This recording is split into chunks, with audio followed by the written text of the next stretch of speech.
وإذا سألك عبادي عني فإني قريب أجيب دعوة الداعي إذا دعان فليستجيبوا لي وليؤمنوا بي لعلهم يرشدون. When my servant, my slave asks you about me, tell them I am near. Then I am near.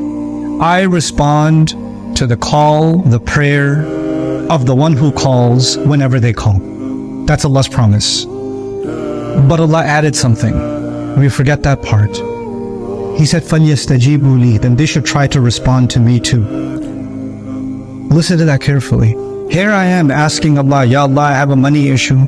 Help me solve this. You're the Raziq, solve my problem. Ya Allah, I have a legal issue. Ya Allah, you're the one who rescues from any karb, any difficulty, any catastrophe. Solve my problem. Ya Allah, I have a marriage problem. Ya Allah, I have a child problem. Ya Allah, my son is becoming disobedient. Ya Allah, my health. Ya Allah, my mother. Ya Allah, my father. Ya Allah, the ummah. Ya Allah, this. Ya Allah, that.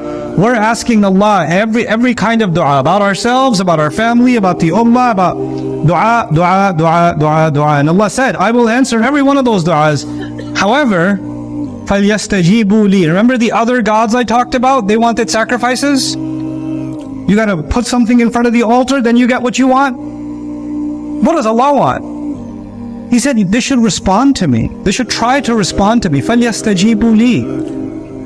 What do you mean? So that means I'm asking Allah for something, but now Allah is saying, I've also asked for something. I've also made some demands. That means that I have to know what Allah is asking for. I have to study Allah's book. I have to let Allah speak. Just the way I'm speaking to Allah, Allah is also speaking to me. He also wants something from me. And He's saying, I'm doing my part. I expect you to do, at least try to do your part. At least try to do your part. فَلْيَسْتَجِيبُوا لِي وَلْيُؤْمِنُوا بِي. And they should try to believe in, then they should believe in me. لَعَلَّهُمْ يَرْشُدُونَ, so they can be set straight. Maybe therein lies the answer to our collective question. I can't speak to anybody personally. Sometimes people say, why isn't Allah answering my du'as?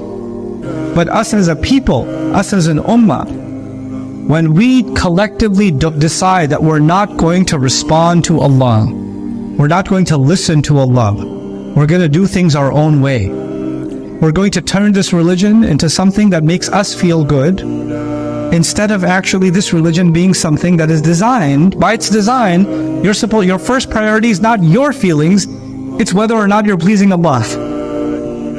This religion is not serving you, you're supposed to serve Allah. Every other religion you'll find something. Those religions became something that serves the people. They should feel good. When the church saw that not enough people are coming to church, they started a church band. Now more people will come. Right?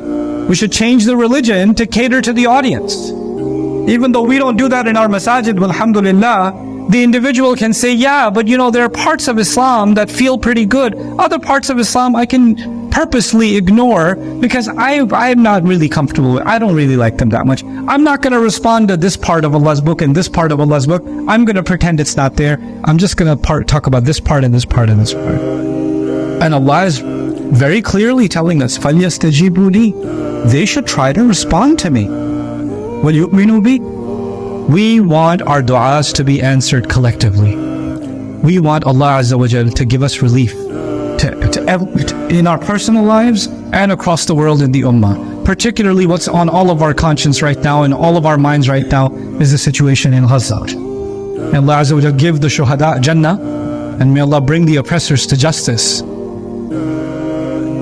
But having said all of that, we have to do our part. We need to make our dua count. Like our dua has to have value. Our dua cannot just be words.